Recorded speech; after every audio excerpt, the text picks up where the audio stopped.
T'es déjà chez lui.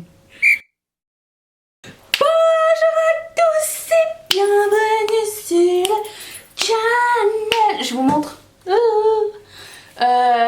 que j'ai des petits flamants roses 3D sur mes manches. Un haul s'en vient normalement lundi. Croisons les doigts pour que tout se passe bien. Normalement, au début de la semaine prochaine, promis juré, j'ai fait une petite commande chez Shein et il y a des choses à dire. Par contre, c'est la dernière fois que je porte ce haut de la saison parce que j'en profite. Dans ma tête, je suis déjà Pumpkin Spice Latte. Ça, c'est Coachella. Non, c'est pas Coachella du tout. Si vous arrivez comme ça à Coachella, ils vont me virer direct. Aujourd'hui, pour notre série September Together, entre guillemets, de parenthèses, on se retrouve tous les jours pendant le mois de septembre. Si c'est pas fait, abonne-toi tout de suite. Like la vidéo si t'aimes September Together. On se retrouve pour une première impression d'une palette Make-up Revolution dont personne ne m'a demandé mon avis. Ça s'appelle la Neutrals 3.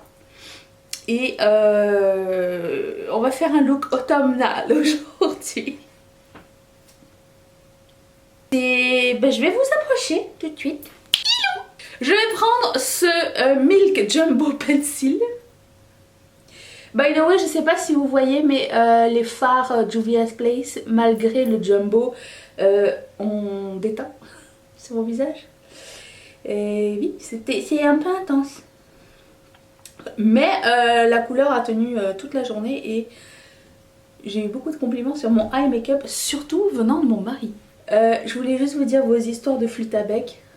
Ça m'a fait mourir de rire hier. Vous avez ensoleillé ma journée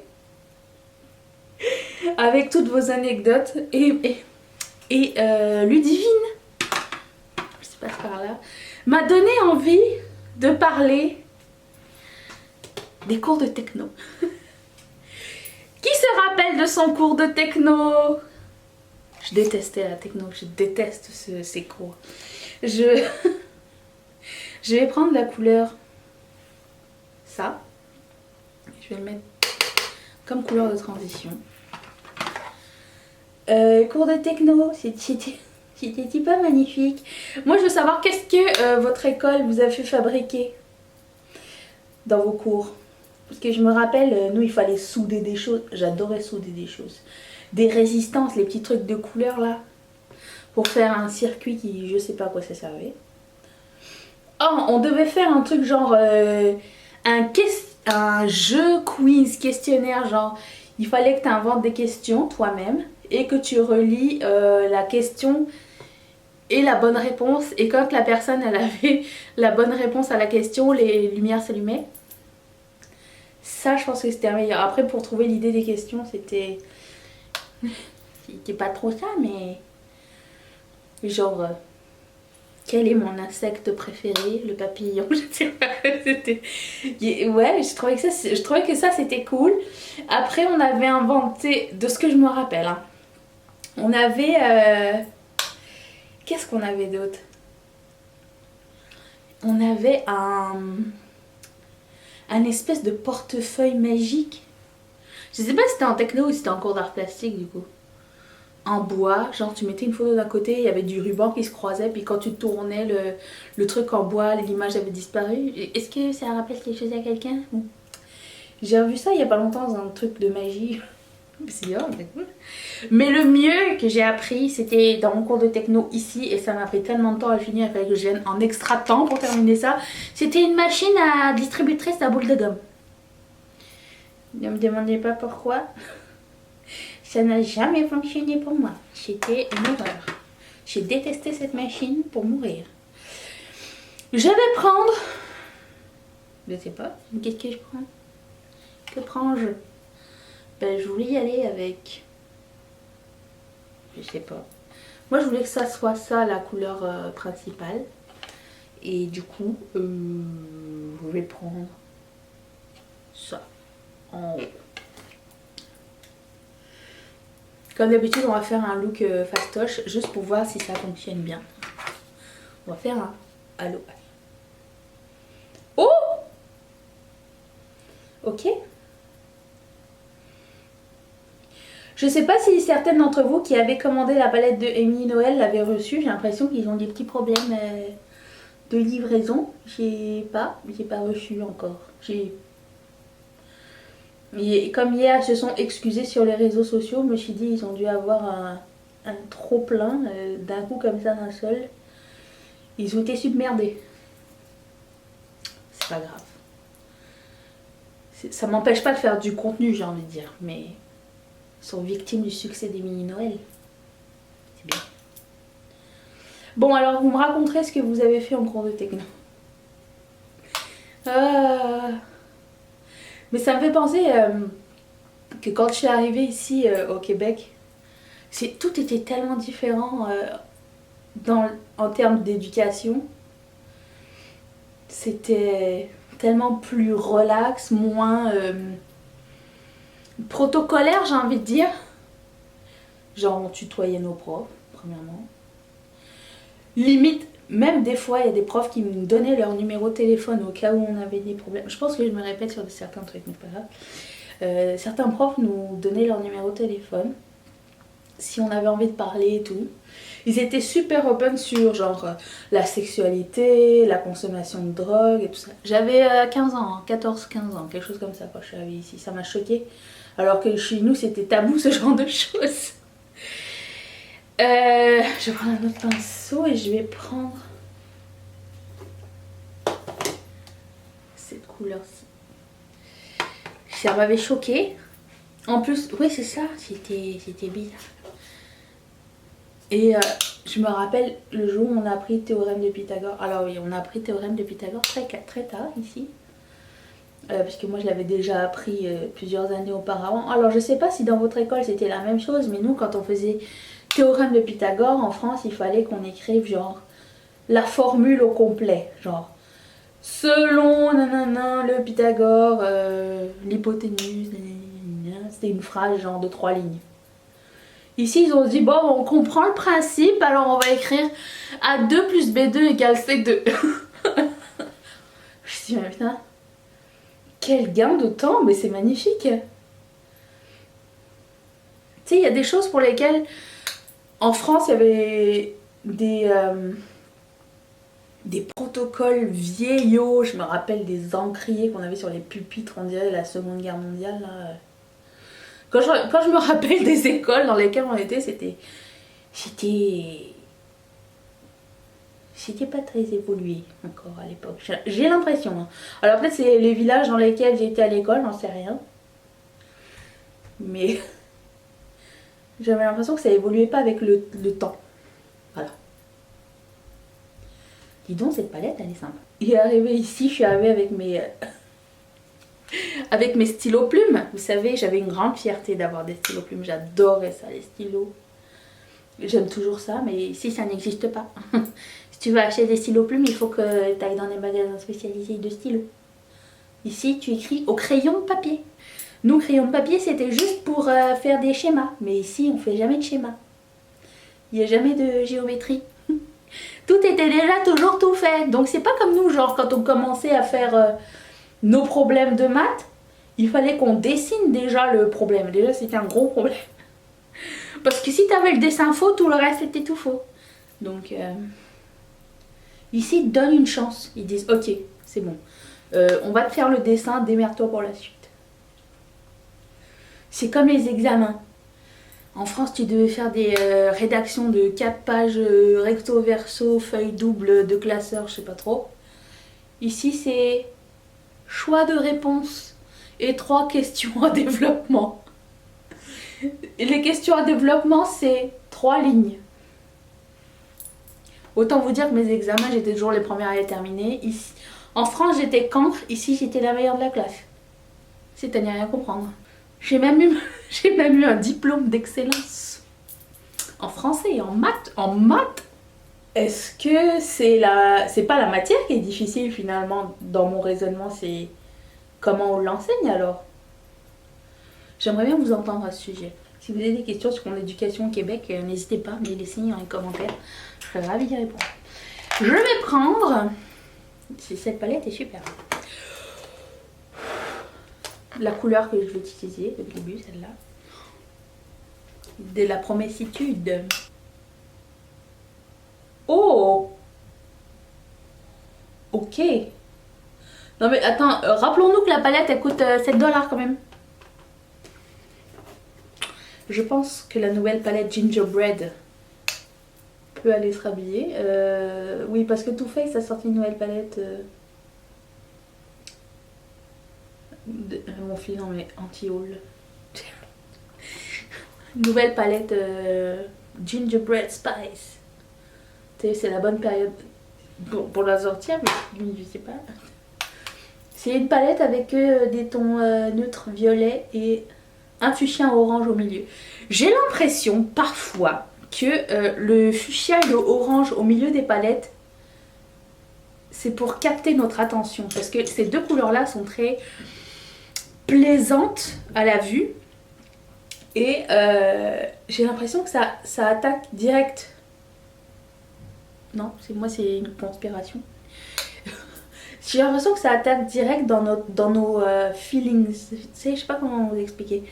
Tu vois violet et orange et fuchsia au milieu d'une palette, tu te dis oh, elle est trop belle. Et quand tu prends pas le temps de regarder le reste, t'es déjà séduit par...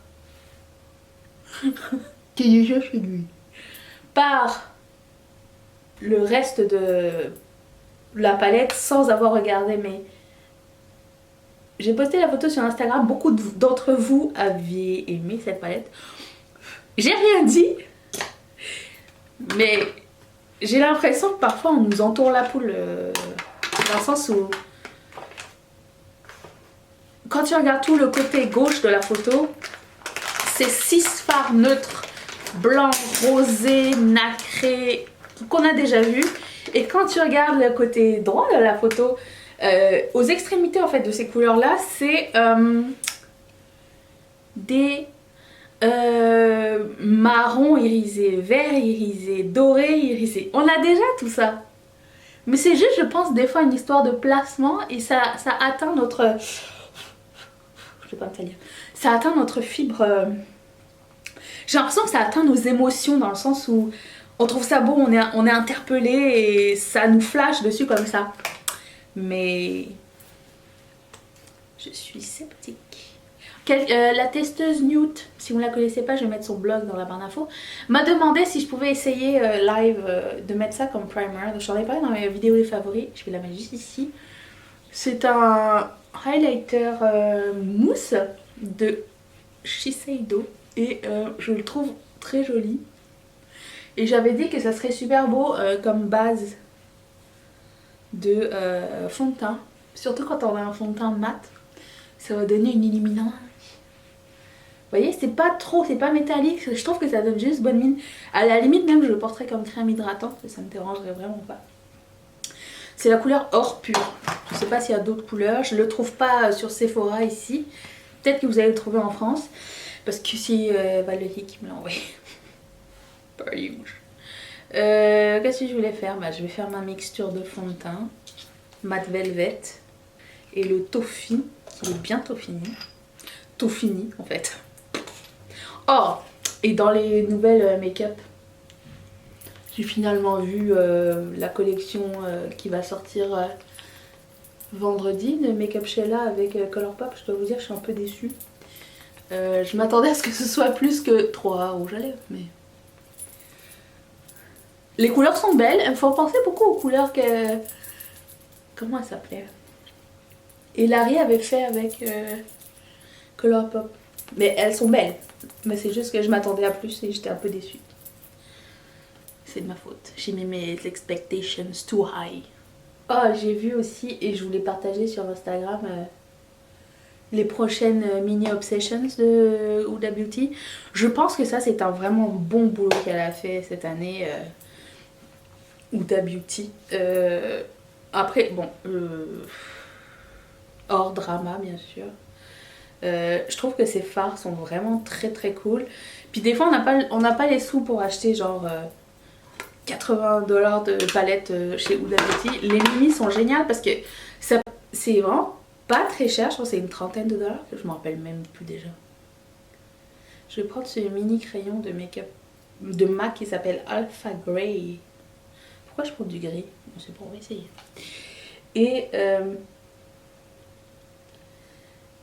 Et en fait, la palette qui m'interpelle le plus, enfin il y en a deux, la verte, obviously, et la bleue. Parce que tu vois, la bleue, j'aurais aimé que la Mar palette de Colourpop soit ce genre de palette là. Pas genre une palette de neutre avec 3 bleus sur combien de fards? 9 fards ou 12? 9. Je voulais que la Mar palette soit quelque chose qui ressemble à ça. Dans le sens où c'est que des bleus. Mat irisé. Il y a aussi une couleur de transition. Je pense que c'est un vert clair ou un blanc. Enfin, quelque chose qui complémente, mais qui n'est pas forcément tout neutre. Avec juste 3 bleus. Et elle a fait la même chose avec le vert, violet, jaune et un rouge. Et je trouve que le choix des couleurs est super beau. Si c'est la même je vais dire, la même qualité que la Gemstone palette que j'ai adorée de Huda Beauty, la mini. Je pense qu'on a quelque chose de génial. Si vous voulez vous faire une petite collection de bleus, ce serait peut-être des bleus ou verts ou violets. De qualité que vous pourrez garder dans une petite palette à côté et attraper de temps en temps si le cœur vous en dit. Je vais prendre la couleur, bah, tu sais, pour balancer le gris, je vais prendre celle-ci. Et je trouvais que c'était une excellente idée, alors j'ai vraiment hâte de mettre la main là-dessus. J'ai trouvé l'idée géniale. C'est plusieurs bleus dans la même palette et je trouve que c'est une bonne idée. Tandis que la Mar palette, par exemple, elle sur les 3 bleus qu'on nous propose, il y en a qu'un seul qui fonctionne super bien. Les autres, c'est comme bof bof. C'est genre, il faut que t'en mettes là. C'est pas génial. Dis donc, cette palette est géniale. Revenons à nos moutons. Je vais prendre un petit peu de mauve. Celui-là, je vais mettre au coin externe de l'œil. J'ai regardé une vidéo il n'y a pas longtemps, une série de vidéos, ça s'appelle Vidéo Créateur. Et il interview sur plusieurs vidéos un mec qui a 1 million d'abonnés, comment il a fait, il donne ses techniques et tout ça. Et un truc très cool qu'il a suggéré, c'est de faire des vidéos tous les jours. J'avais déjà comme projet de faire des vidéos tous les jours, mais je trouvais que ça me confortait dans l'idée de continuer à le faire. Oh, je vais prendre une autre couleur, tiens. Je vais prendre cette couleur-là. Dans le sens où plus tu fais de vidéos, plus tu vois ce que tu dois améliorer rapidement et tu peux corriger rapidement. Mais tu peux voir, genre, si ça te plaît toujours autant, s'il y a du feedback, ce que tu dois améliorer. J'ai déjà dit ça. Plus tu crées, plus tu trouves d'idées pour créer de nouvelles choses, c'est ça. Et je trouve que c'est vraiment pas bête à faire. Et je lisais un livre de Gary Vaynerchuk, maintenant je sais le dire, qui s'appelle Crush It, je l'ai fini récemment d'ailleurs. Et c'est un vieux livre sur comment réussir à vivre de sa passion sur les réseaux sociaux. C'est un vieux livre dans le sens où ça va tellement vite le monde des réseaux sociaux que tu as du mal à suivre. Mais je vais prendre la couleur dorée. Il donne des conseils, genre comment trouver sa passion, comment commencer. Et un des trucs qui m'a le plus marqué, c'est, il dit au début dans son livre, il dit, pour être sûr que dans quoi tu veux t'investir, c'est le bon choix, la bonne manière de le savoir, c'est est-ce que tu es capable de prévoir 50 vidéos ou blog posts à ce sujet, 50 qui te viennent comme ça en tête. Est-ce que tu es capable de le faire? Ou est-ce que tu trouves que c'est beaucoup trop puis que tu n'as pas d'idée? Ou comment tu te sens vis-à-vis de cette masse de travail? Parce que c'est beaucoup de travail. Et c'est marrant parce que à chaque fois que je fais des marathons entre guillemets de vidéos sur un mois, j'ai déjà étalé entre vos requêtes, les vidéos qui marchent, les trucs à tester qu'on a envie de faire. J'ai déjà comme tout étalé ça sur mon calendrier. Puis après ça, je manie, comment dire, selon les envies, selon ce que je reçois en premier, selon comment ça fit dans le temps en fait. Et étant donné que je prends toujours énormément de plaisir à le faire, je pense que je suis toujours sur le bon chemin. Donc c'est ça que je voulais vous partager. Tout va bien. J'ai commencé, enfin je suis rendue au milieu du livre La Servante écarlate, The Handmaid's Tale. Non, Handmaid's Tale. Ce livre, c'est extraordinaire. L'histoire, extraordinaire. C'est tellement, dans ma tête, c'est tellement innovateur. Et en même temps, des sujets qu'on a déjà vus, un peu glauques sur la vision du futur, que je suis bluffée par ce bouquin. C'est trop génial. Est-ce que vous l'avez lu? Alors, je sais que la série, je n'ai pas encore eu la chance de le regarder parce que je n'y ai pas accès. Éventuellement, un jour, ça va se passer. C'est... Bon, je vais prendre un bronzer. Oui. Le Sun Glow de Catrice. Je sais, ça fait plusieurs fois qu'on le voit, mais dans ma pile, il arrive comme ça. Je vais prendre un plus petit pinceau. J'avais envie d'essayer ce blush. On va essayer.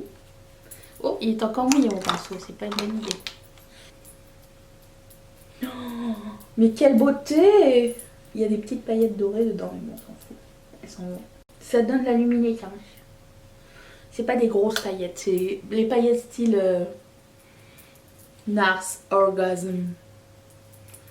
Oh, j'ai envie d'être folle et de mettre ça par-dessus même. Allez.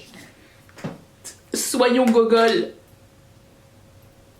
Cette palette est juste sublime. Je vais la mettre dans la barre d'infos. Sleek Makeup Blush by 3. Je m'attaque au highlighter. Mon highlighter du jour n'est pas un highlighter, c'est un fard à paupières de chez Kiko. J'ai envie de faire pipi.